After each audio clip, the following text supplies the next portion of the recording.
Escrito de Frank D. Cotter, La gran hambruna en la China de Mao. Historia de la catástrofe más devastadora de China, 1958 a 1962. Segunda parte. En el Valle de la Muerte. 12. La verdad muere. Una vasta cordillera atraviesa el norte de la provincia de Jiangxi. Sus cumbres y picos escarpados se alzan hasta 1500 metros sobre el nivel del mar. El propio monte Lushan es un área de rocas sedimentarias y piedra caliza donde el agua y el viento han dado forma a las hondanadas, los barrancos y las formaciones rocosas, y les han imprimido un carácter salvaje y agreste muy admirado por los visitantes. Bosques de abetos, pinos, alcanfores y cipreses que se adhieren a los precipicios y a las grietas compiten con los saltos de agua en ganarse su atención, mientras que los templos y las pagodas ofrecen vistas hasta parajes tan lejanos como las dunas de arena en las costas del lago Boyang, en el valle del Yangtze.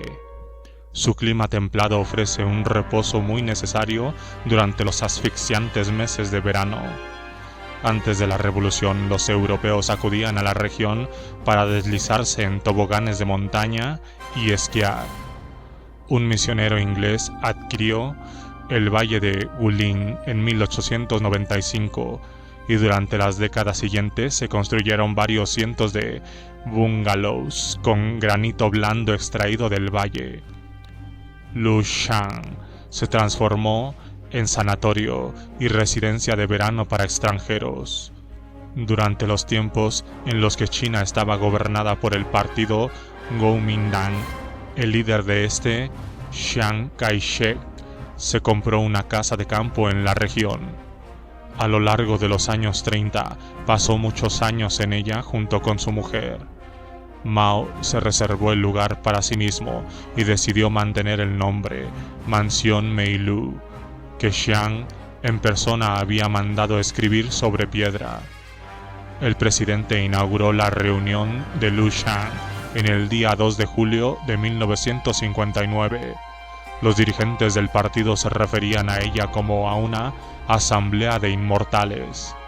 Los inmortales vivían muy por encima de los seres humanos ordinarios, sentados sobre las nubes del cielo, y se deslizaban alegremente por las dunas, sin que les estorbaran las limitaciones propias de este mundo.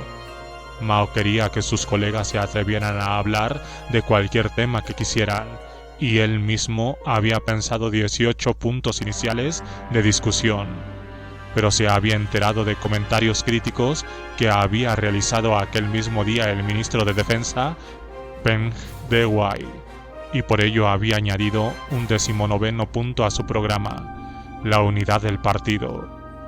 Él mismo marcó la dirección a seguir al elogiar los triunfos del gran salto adelante y encomiar el entusiasmo y la energía del pueblo chino. Un recurso que Mao empleaba para averiguar qué pensaban los dirigentes del partido sobre el gran salto adelante consistía en hacerles discutir problemas en pequeños grupos que se formaban con criterios geográficos. Cada uno de ellos examinaba durante una semana las cuestiones específicas de su área regional.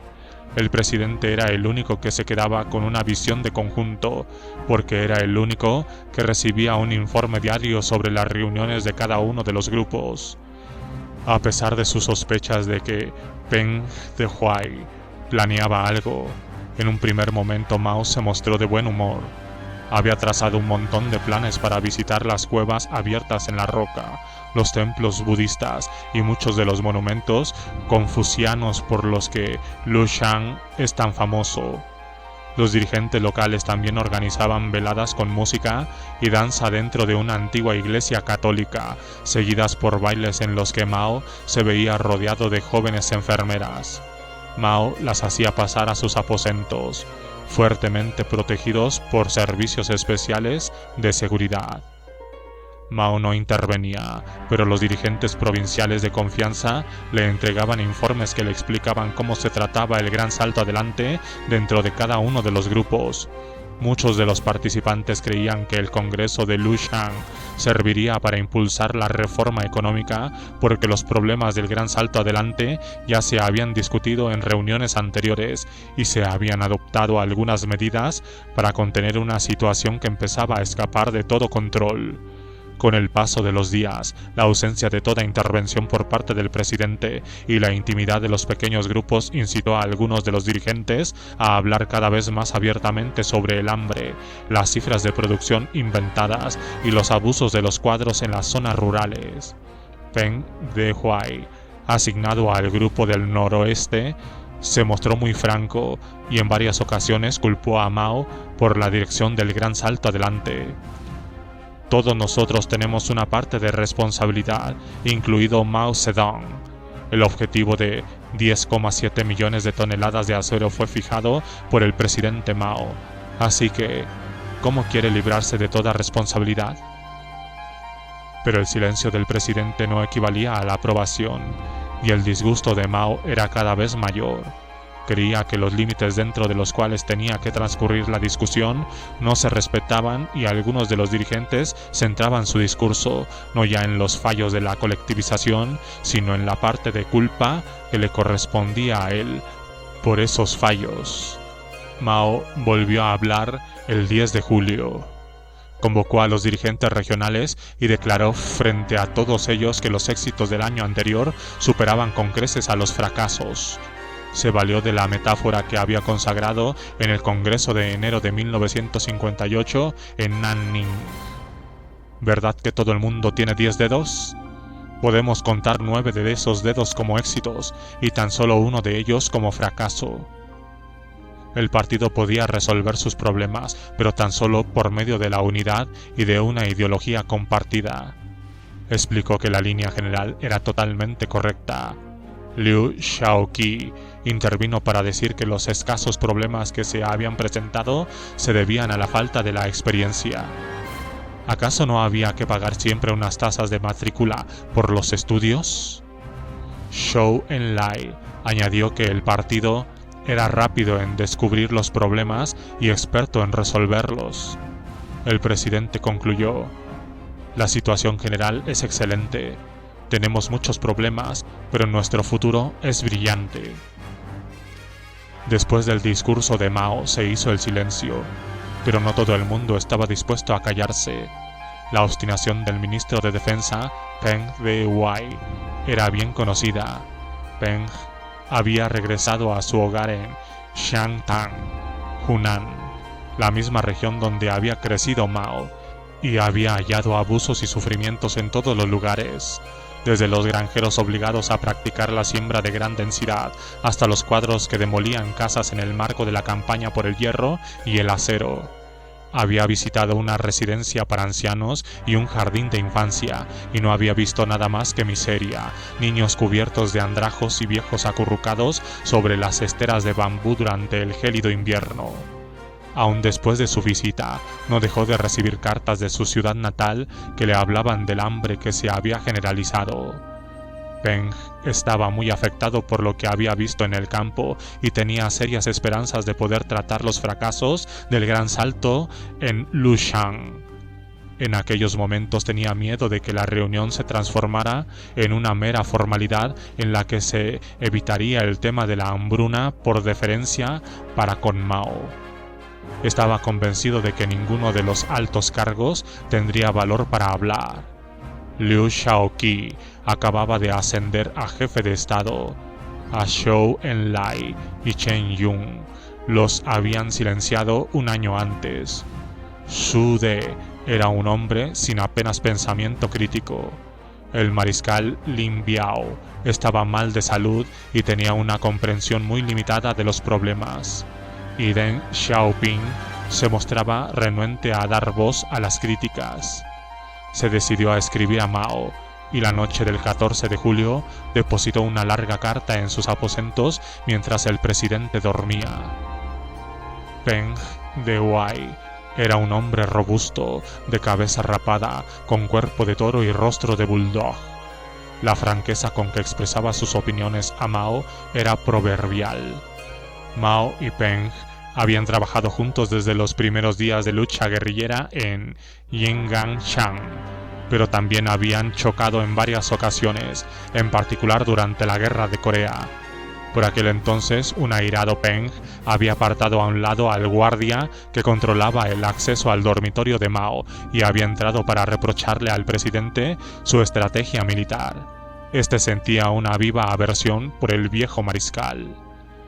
La carta que recogía las opiniones de Deng empezaba como un memorial. Soy un hombre sencillo y ciertamente soy tosco y me falta tacto.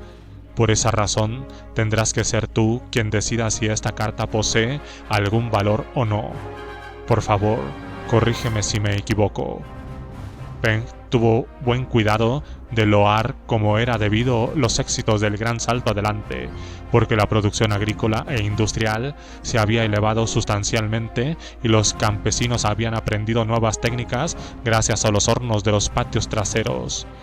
Peng llevaba al extremo de predecir que China superaría a Gran Bretaña al cabo de 4 años. Escribió que todos los problemas que habían aparecido se debían a una mala comprensión de las ideas del presidente. En la segunda parte de la carta, Peng insistía en que el partido podía aprender de los errores del Gran Salto Adelante. Entre estos había que contar un considerable desprecio de recursos naturales y mano de obra, cifras de producción hinchadas y tendencias izquierdistas. La carta era moderada y prudente, sobre todo a la luz de lo que iba a ocurrir durante los siguientes días, pero bastó para enfurecer a Mao. La mención del fanatismo pequeño burgués que ha conducido a errores izquierdistas había puesto el dedo en la llaga. Igualmente ofensiva le resultó la ironía afirmación de que llevar a buen término la construcción económica no es tan fácil como bombardear Quemoy o pacificar el Tíbet. Según cuenta el médico de Mao, este no durmió en toda la noche. 2 días más tarde convocó al comité permanente del Politburó en su casa de campo y recibió a sus miembros en zapatillas y albornoz. Mao explicó que elementos derechistas ajenos al partido habían atacado el Gran Salto Adelante y que había llegado a darse la circunstancia de que incluso algunas personas que militaban en sus filas también trabajaban para minar el movimiento y afirmaban que había hecho más mal que bien. Peng Dehuai era una de esas personas y su carta se distribuiría a los 150 participantes en el Congreso de Lushan para que se discutiera en pequeños grupos. Entonces pidió a Liu Shaoqi y Zhou Enlai que solicitaran refuerzos a Beijing. Peng Sen, Chen Yi, Huang Kechen y otros tenían que sumarse lo antes posible a la reunión. La mayoría de los cuadros se había dado cuenta ya de lo seria que era la situación y hablaban contra Peng. Shang Xuangliang, máximo dirigente de Gansu, afirmó que los éxitos de su provincia ilustraban la sabiduría del Gran Salto Adelante. Tao Xu, Wang Rensong y Shen Shengren, todos los cuales habían tenido algún papel en el salto, le brindaron su apoyo, pero otros no lo hicieron. Wang Kechen, jefe del Estado Mayor, llegó al día siguiente desde Beijing y, contra todo pronóstico, habló en favor de Peng Dehuai. Juan reconocería durante los días posteriores que no había podido dormir por las dimensiones que había cobrado la hambruna en el campo. Tan Shenlin, con quien siempre se podía contar, explotó. ¿Es que has comido carne de perro? Equivalente a aproximado de ¿te ha dado demasiado sol en la cabeza? ¿Estás con fiebre? Todo esto es absurdo. Tendrías que saber que te pedimos que vinieras a Lushan para que nos echaras una mano. Otros también dudaron. Xiao Xiaoshu, primer secretario del partido en la provincia de Hunan, alabó la carta, aunque estuvo de acuerdo en que contenía algunos dardos malintencionados. El punto de inflexión llegó el 21 de julio, fecha en la que Shang Weitian se embarcó en un furioso ataque contra Mao y el gran salto adelante. Zhang Wentian había cuestionado el liderazgo de Mao a principios de los años 30, en calidad de miembro de la facción opositora, pero después había brindado su apoyo a la causa del presidente.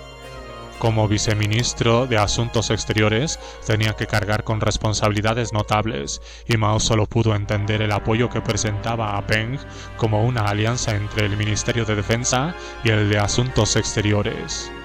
El 21 de julio, Zhang habló durante varias horas, aunque los partidarios de Mao lo interrumpieran frecuentemente con gritos y abucheos. Contra lo que establecían las tradiciones del partido, despachó los éxitos en un breve párrafo inicial y pasó enseguida a examinar en detalle los problemas causados por el gran salto adelante. Se habían fijado objetivos demasiado altos, las cifras de producción agrícola eran falsas y como consecuencia de ello el pueblo moría de hambre. El coste de los hornos en los patios traseros había sido de 5 millones de yuanes, por no hablar de las pérdidas en las cosechas, porque los campesinos estaban tan ocupados con la fundición de hierro que no acudían a la recolecta. Zhang denunció que eslóganes como "que todo el pueblo funda acero" eran absurdos. La producción se detenía a menudo. Los extranjeros se quejaban de la mala calidad de los productos elaborados en China y la reputación del país se había resentido por ello. Lo peor de todo era que el gran salto adelante no había significado nada para las áreas rurales.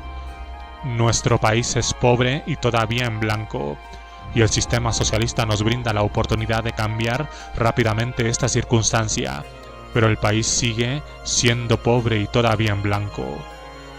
Zhang reconoció que Mao había animado al resto de dirigentes a derribar al emperador del caballo, pero nadie se atrevía a hablar en voz alta por miedo a perder la cabeza. Para terminar, invirtió la metáfora de los 10 dedos acuñada por Mao. Los fracasos sobrepasan a los éxitos en una proporción de 9-1. Mao debió de preguntarse si se trataba de un ataque concertado contra su liderazgo. Peng Dehuai comandaba el ejército, Zhou Xiaoshou gobernaba una provincia, Zhang Wentian estaba en asuntos exteriores. ¿Podía ser que hubieran otros oponentes todavía ocultos?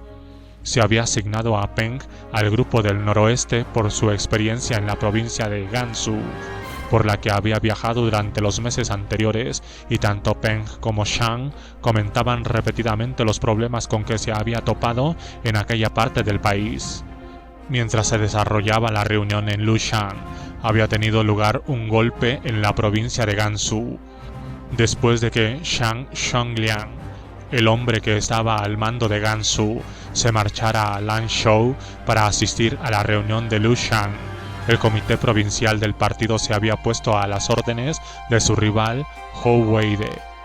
El 15 de julio enviaron una carta urgente a la capital en la que explicaban que miles de personas habían muerto de hambre y que más de 1,5 millones de granjeros sufrían por una hambruna que se había extendido por media docena de distritos. El dirigente responsable de la hambruna era Zhang Zhongliang, que como jefe de la provincia había ratificado cifras de producción agrícola hinchadas, había incrementado las requisas para el Estado, había condenado los abusos de los cuadros y se había quedado de brazos cruzados al empezar la hambruna en abril de 1959. Mao veía con sus propios ojos en pleno congreso de Lushan que un comité provincial del partido le segaba la hierba bajo los pies a uno de sus seguidores más incondicionales. Mao no dejaba de recibir malas noticias. En abril, Peng Dehuai había viajado por Europa Oriental en misión de buena voluntad y se había entrevistado brevemente con Khrushchev en Albania. Poco después de su retorno, durante la reunión en la que informó a Mao sobre el viaje, Peng Dehuai hizo un torpe comentario que enfureció al presidente. Observó que varias docenas de altos cargos cercanos a Tito habían huido a Albania. Tito era el implacable líder de Yugoslavia que había osado oponerse a Stalin y se había enajenado con ello a algunos de sus partidarios más leales. Mao debió de interpretar el comentario como una crítica velada a su propia labor de gobierno. Pocas semanas más tarde, el día 20 de junio, los dirigentes soviéticos denunciaron su acuerdo previo para ayudar a China a desarrollar armas nucleares. Luego, el 18 de julio, Khrushchev condenó públicamente las comunas en el curso de una visita a la ciudad polaca de Poznań. Acusó a los que habían hecho campaña por la creación de comunas en la Rusia de los años 20 de no entender bien qué era el comunismo ni cómo había de ser construido. La retransmisión inicial de su discurso en la radio polaca no contenía ninguna mención de las comunas, pero unos días más tarde una versión completa apareció impresa en el Pravda, y los observadores bien informados solo podían entenderlo como un ataque contra Mao. Pocos días más tarde, se publicó una traducción al chino dentro de un boletín informativo destinado tan solo a los dirigentes de Beijing, pero el 19 de julio Mao ya hacía circular un informe recopilado por la embajada en Moscú, en el que se leía que algunos cuadros soviéticos hablaban sin cortapisas de que la gente moría de hambre en China, como consecuencia del gran salto adelante. ¿Podía tratarse de una conspiración entre los enemigos del interior del partido y los revisionistas del extranjero?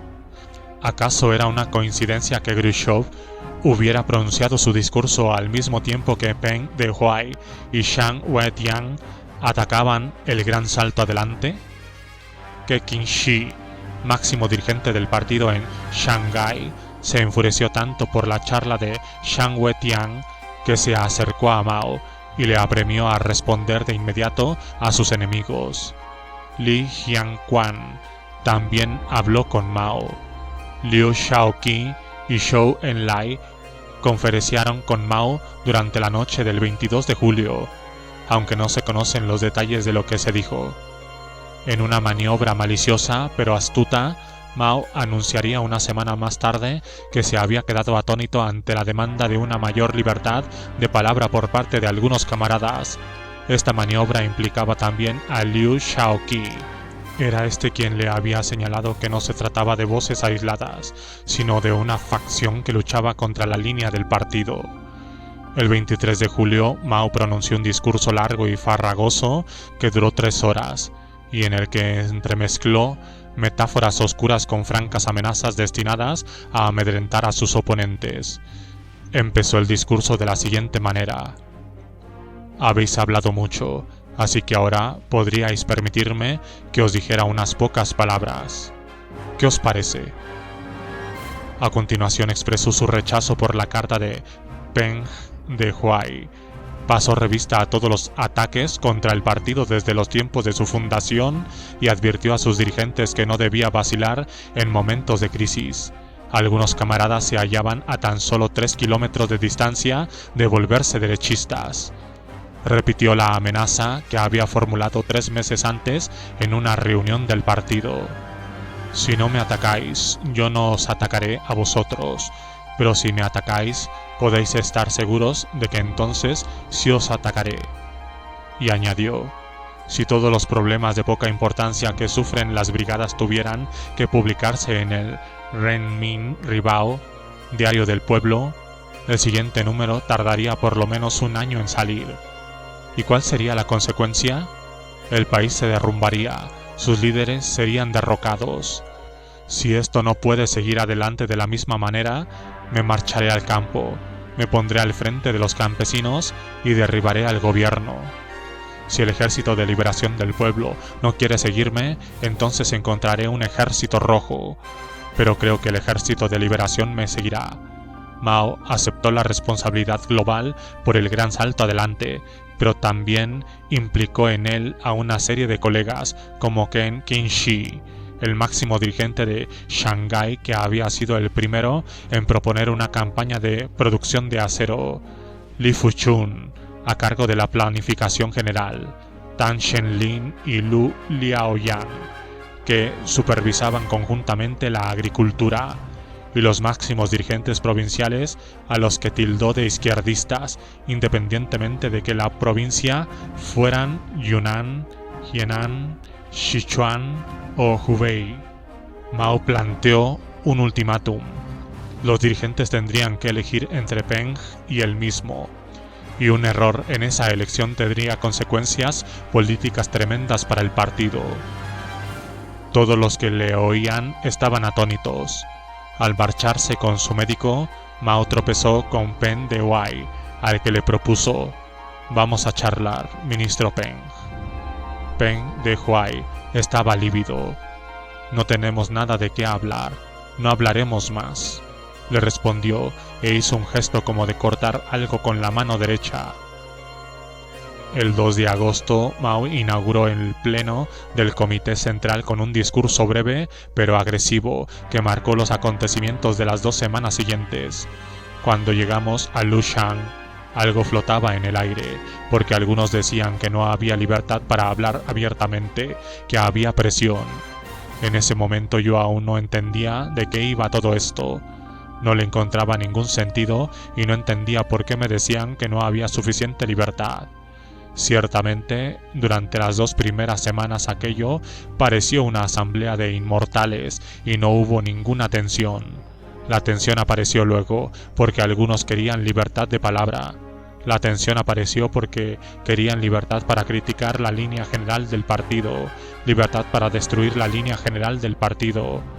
Criticaron lo que habíamos hecho el año pasado y criticaron el trabajo de este año y dijeron que todo lo que habíamos hecho el año pasado había sido malo, fundamentalmente malo. ¿Qué problemas tenemos ahora? Hoy el único problema son los oportunistas de derechas que lanzan un furioso ataque contra el partido, el pueblo y la grande y dinámica empresa socialista. Mao advirtió a sus colegas de que habría que elegir una opción clara. O queréis unidad, o queréis dividir al partido. La semana siguiente se formaron pequeños grupos de trabajo que tenían que interrogar a Peng Dehuai, Shang Weitian, Huang Kecheng, Zhou Xiaoshou y otros sobre los detalles de su conspiración contra el partido. En una serie de tensas confrontaciones e interrogatorios cruzados, la camarilla antipartido tuvo que someterse a autocríticas cada vez más minuciosas en las que se examinaron todos los aspectos de su pasado, sus reuniones y sus charlas. Las denuncias de la camarilla a propósito de la hambruna habían puesto en cuestión la labor de dirigentes provinciales como Li Yingguang, Shen Shisheng, Wang Rensong y Shang Shongliang, y estos estuvieron más que encantados de atacar a los hombres que habían minado su credibilidad. Lin Biao se mostró igualmente feroz. Lin era un general calvo, de cuerpo enjunto, que había destruido a las mejores divisiones del Kuomintang en Manchuria durante la guerra civil. Pocos meses antes, Mao lo había promovido discretamente a una de las 2 vicepresidencias del partido. Sufría todo tipo de fobias al agua, el viento y el frío. Se declaraba enfermo a menudo y llevaba una existencia recluida. Pero en Lushan acudió en defensa del presidente. Acusó a Peng Dehuai de ser excesivamente ambicioso, dado a las conspiraciones e hipócrita. Clamó con su voz estridente: «Solo Mao es un gran héroe, y ese es un papel al que nadie más puede aspirar. Todos nosotros estamos muy por detrás de él, así que ni se te ocurra compararte». Liu Shaoqi y Zhou Enlai también representaron un papel en este asunto. Ambos tenían mucho que perder, y se podía culpar a cualquiera de los dos por lo que había acontecido en el país si Mao se decidía por la retirada. Liu Shaoqi había respaldado con entusiasmo el gran salto adelante y en abril se había premiado su lealtad con el ascenso a jefe de Estado. Además, se veía a sí mismo como posible heredero del liderazgo del partido y no le interesaba agitar las aguas. Desde la explosión de Mao, Liu estaba tan nervioso que había empezado a tomar más pastillas para dormir. En cierta ocasión se excedió con las dosis y se quedó dormido en el lavabo, pero logró sobreponerse y el día 17 de agosto, el último del Congreso, realizó un ejercicio de adulación y encomió las muchas cualidades de Mao. Por su parte, El primer ministro Zhou Enlai había estado muy implicado en la gestión cotidiana del país y habría tenido que asumir responsabilidades por el desastroso giro de los acontecimientos si Peng Dehuai se hubiera salido con la suya. También tenía motivos personales para sentirse amenazado por el viejo mariscal. Durante uno de los interrogatorios, Huang Keqiang reveló que años antes Peng había calificado a Zhou de político débil y había expresado su deseo de que no ocupara ningún puesto importante. Pero Zhou respaldaba a Mao, sobre todo porque había tomado desde hacía tiempo la decisión de no volver a llevarle la contraria al presidente. Décadas de feroces luchas intestinas le habían enseñado que la lealtad a Mao era la clave para permanecer en el poder. Su posición se había debilitado ya después del severo ataque que Mao había lanzado contra él hacía más de un año en Nanning, y no sentía ningún deseo de volver a despertar la cólera del presidente. Así, Mao se hallaba en el centro de una incómoda coalición de dirigentes que se sentían traicionados por Peng Dehuai. Sin el apoyo de todos ellos, el presidente no habría logrado imponerse. A medida que las reuniones avanzaban y las críticas se volvían más virulentas, la resolución de los hombres que habían hablado contra Mao se iba quebrantando y finalmente presentaron confesiones exhaustivas. Peng reconoció que su carta y los comentarios que había realizado en sesiones anteriores no eran incidentes aislados, sino errores antipartido, antipueblo, antisocialistas, de carácter oportunista y derechista. Mao volvió a hablar el 11 de agosto, refiriéndose esta vez únicamente a Peng Dehuai. Tú dijiste que en la reunión del norte de China me follé a tu madre durante 40 días y aquí en Lushan tan solo te has follado a mi madre durante 20 días, así que aún te debo otros 20. Ahora vamos a satisfacer tu deseo, así que añadiré 5 días a los 40 que ya teníamos para que nos puedas insultar tanto como quieras, porque si no quedaríamos en deuda. En una jerga más típicamente socialista, Mao afirmó que Peng y sus partidarios eran demócratas burgueses, que tenían bien poco en común con la revolución socialista proletaria y que por ello los despojaría de sus cargos y los mandaría a las filas de la burguesía. 5 días más tarde, en la reunión final del Congreso, se adoptó una resolución en la que se declaró que los oponentes de Mao eran culpables de conspiración contra el partido, el Estado y el pueblo. Durante los meses siguientes, se desencadenó en todo el país una caza de brujas contra elementos derechistas.